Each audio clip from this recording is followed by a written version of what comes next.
Tiba-tiba ayahnya mendorong Elizabeth masuk ke dalam basement, guys. Keesokan harinya, si Elizabeth sudah diperkosa oleh ayahnya, guys. Tolong jaga anakku, Ibu. Aku sedang baik-baik saja di sini. Ini adalah anakku. Membakar jasad dari si Michael ini. Hai guys, assalamualaikum warahmatullahi wabarakatuh.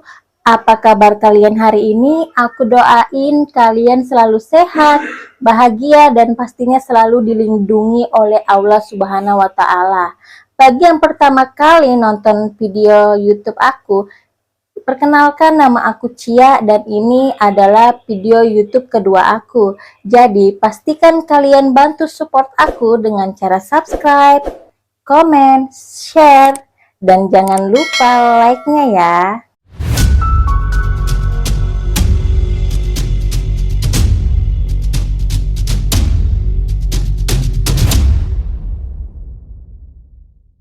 Kali ini aku akan membahas sebuah kasus di mana ada seorang ayah kandung yang tega memperkosa anaknya sendiri hingga 3000 kali, guys.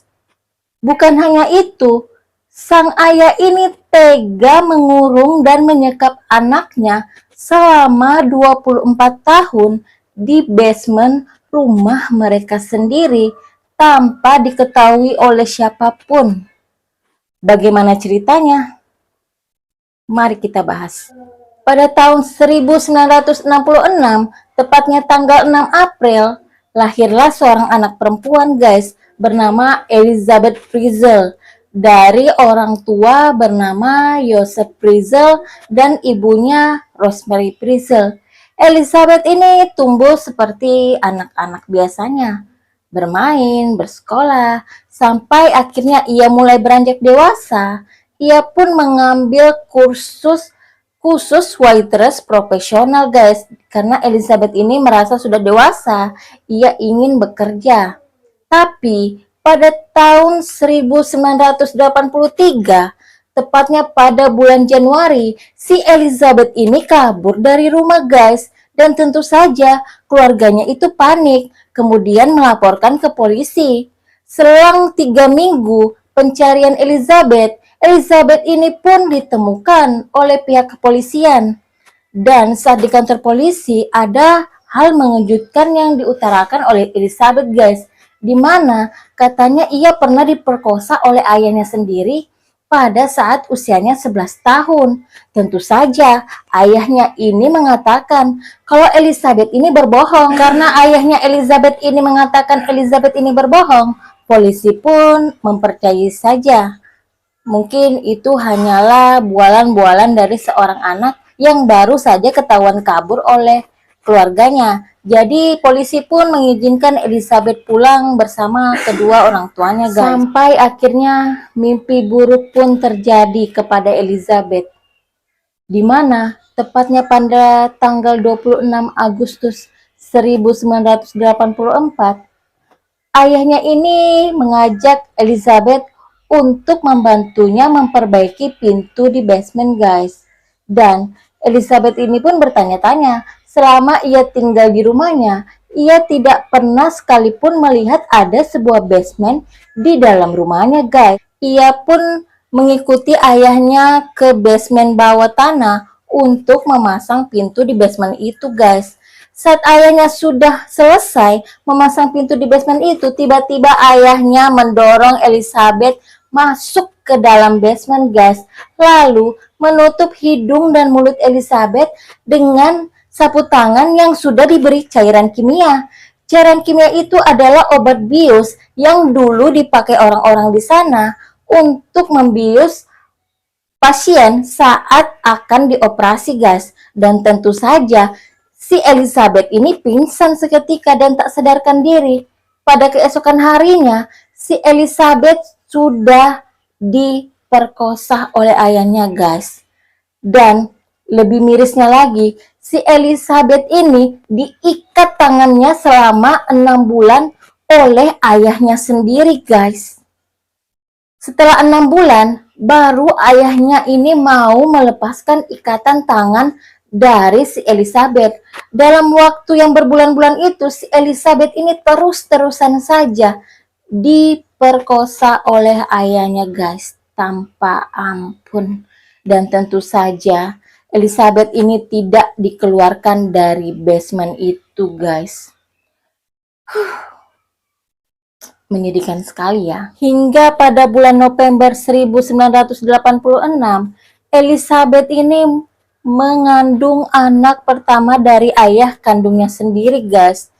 Tapi setelah 10 minggu kehamilannya, Elizabeth ini mengalami keguguran. Dan mirisnya lagi, Elizabeth dibiarkan di basement itu tanpa ada pengobatan sekalipun guys. Padahal dia ini habis keguguran guys, tapi ayahnya itu cuek aja membiarkan Elizabeth ini di dalam basement dalam keadaan habis keguguran, tidak diapa-apain, tidak diberikan peralatan medis, tidak dipanggilkan dokter. Hanya begitu saja, dibiarkan sampai Elizabeth sembuh dengan sendirinya guys. Hingga setelah 2 tahun sehabis keguguran anak pertamanya, si Elizabeth ini hamil lagi guys, anak kedua dari ayah kandungnya sendiri. Dan pada tanggal 30 Agustus 1988, Elizabeth ini pun melahirkan seorang anak laki-laki bernama Kristen guys. Dan tentu saja dengan kehadirannya seorang anak pun tidak mengubah keputusan ayah kandungnya untuk membebaskan Elizabeth ini dari basement itu guys. Elizabeth pun hidup dengan anaknya di basement itu. Pada tanggal 1 Februari 1990, si Elizabeth ini melahirkan lagi guys, anak kandung dari ayah kandungnya sendiri. Dan anak itu berjenis kelamin laki-laki dan diberikan nama Stephen. Setelah 3 tahun habis melahirkan si Stephen ini, si Elizabeth kembali hamil lagi guys. Dan kali ini anaknya berjenis kelamin perempuan. Lahir tepatnya di tanggal 29 Agustus 1992 dan diberi nama Lisa oleh ayahnya guys. Tapi si Lisa ini agak berbeda guys dengan 2 kakak sebelumnya, dimana si Lisa ini agak cerewet guys dan rewel. Hal itu membuat Elizabeth memohon kepada ayahnya untuk membawa si Lisa ini keluar dari basement. Setelah dipujuk, akhirnya ayahnya pun luluh dan mau membawa si Lisa ini keluar dari basement. Ia pun menyusun rencana, seakan-akan si Elizabeth ini sengaja mengirim si Lisa ke rumahnya untuk dirawat oleh ibu kandungnya. Si ayah kandung ini pun menyuruh si Elizabeth untuk menulis sepucuk surat, di mana di sana bertuliskan bahwa tolong jaga anakku ibu, aku sedang baik-baik saja di sini, ini adalah anakku. Dan ketika ditemukan, si Rosemary ini mau aja nerima karena dia merasa itu cucunya. Hingga pada tanggal 26 Februari 1994, si Elizabeth ini kembali lagi melahirkan anaknya yang keempat guys. Dan kali ini berjenis kelamin perempuan juga dan dinamakan Monica. Sama seperti si Lisa, si Monica ini terus-terusan rewel dan nangis. Hingga ia pun kembali memujuk ayahnya untuk membawa si Monica keluar dari basement. Tentu saja, ayahnya pun luluh kembali dan membawa si Monica ini keluar dari basement. Dan seperti biasa, rencananya sama seperti sebelumnya. Saat ia mengeluarkan si Lisa, ia pun menaruh si Monica ini di dalam keranjang. Dan bedanya kali ini ia merekam suara dari Elizabeth, di mana ia menyuruh ibunya untuk menitipkan anak keduanya guys. Dan lagi-lagi ibunya ini si Rosemary mau aja merawat anak dari si Elizabeth ini karena merasa ini adalah cucunya sendiri guys. 2 tahun setelah kelahiran si Monica, si Elizabeth ini kembali hamil lagi guys dari ayah kandungnya sendiri. Dan kali ini anaknya kembar bernama si Alex dan si Michael. Sayangnya, si Michael ini tidak bertahan hidup guys, karena mengalami gangguan pernapasan. Lalu, si Yosef ini, ayah kandung si Lisa, membakar jasad dari si Michael ini. Karena ia tidak ingin ketahuan oleh keluarganya, maka dia pun membakar jasad si Michael guys. Pada tanggal 16 Desember 2002, lahir lagi anak ke-8 Elizabeth dan juga Yosef guys, ayah kandungnya si Elizabeth ini. Dan diberi nama Felix. Seperti biasa, dengan sama seperti anak sebelumnya, di mana ayahnya ini ingin membawa anak itu ke atas karena supaya diasuh oleh neneknya. Tapi kali ini neneknya menolak guys, karena dia merasa sudah 3 cucu yang dia jaga. Jadi ibunya ini merasa kewalahan kalau harus menjaga 3 cucu lagi. Jadi anak yang terakhir ini pun dijaga oleh Elizabeth sendiri di bawah basement beserta kedua saudaranya sebelumnya guys. Meskipun berada di dalam basement, Elizabeth ini berusaha menjadi ibu yang baik buat anak-anaknya guys, di mana dia mengajari anak-anaknya menulis, membaca, menghitung, hingga anak-anaknya ini tumbuh layaknya anak-anak seperti umumnya. Cuma bedanya mereka ini tidak pernah melihat dunia luar guys. Mereka hidup bertahun-tahun di basement. Elizabeth ini sempat memujuk kepada Yosef ayahnya untuk mengeluarkan mereka dari basement itu karena sudah merasa sangat sempit, karena mereka situ ada 4 orang guys, di mana ada ketiga anaknya Elizabeth dan Elizabeth sendiri. Tentu di basement yang ukurannya hanya 7 kali 5 meter itu mereka sangat kesempitan guys. Tapi lagi-lagi si Yosef ini, ayah si Elizabeth ini, menolaknya, tidak mengizinkan Elizabeth dan anak-anaknya itu keluar dari basement guys. Gak tahu sampai kapan mereka mau dikurung di situ. Kemudian si Yosef ini, ayah kandung si Elizabeth ini, sering juga memukuli Elizabeth guys. Dan belum cukup sampai di situ, ayahnya ini juga sering memarahi dan mengancam anak-anak dari si Elizabeth. Jika mereka ribut atau mencoba untuk kabur, si ayah ini mengancam akan memberikan mereka gas beracun sehingga mereka bisa mati di dalam basement itu. Tentu saja anak-anak dari Elizabeth ini ketakutan guys. Pada tanggal 19 April 2008, anak pertama dari Elizabeth dan Yosef ini guys, pingsan. Dan tentu saja si Elizabeth sebagai ibu langsung panik dong. Dia langsung memanggil Yosef untuk membawa si Kirsten ini ke dokter. Tapi guys, si Yosef ini menolak. Dia bilang si Kirsten ini akan sembuh sendiri, beri obat yang ada aja di situ. Tapi karena si Elizabeth ini sangat panik, sangat ketakutan terjadi apa-apa dengan anaknya, dia pun terus-terusan memujuk si Yosef untuk membawa si Kirsten ini ke rumah sakit guys. Dan akhirnya si Yosef ini pun luluh dan mau membawa si Kirsten ke rumah sakit. Tapi dengan satu syarat, si Elizabeth ini tidak ikut. Elizabeth hanya tinggal di rumah dengan anak-anak yang lainnya. Si Yosef aja dan si Kirsten yang ke rumah sakit guys. Sesampainya di rumah sakit, dokter pun langsung menangani si Kirsten ini dan segera memeriksa kondisi si Kirsten. Lalu dokter pun mendiagnosa kalau si Kirsten ini mengalami gagal ginjal guys. Dan hal ini pun disampaikan kepada Elizabeth bahwa anaknya si Kirsten ini mengalami gagal ginjal dan harus dirawat inap di rumah sakit. Tentu saja si Elizabeth ini sangat sedih. Dia pun meminta izin kepada si Yosef untuk merawat dan menjaga si Kirsten selama di rumah sakit.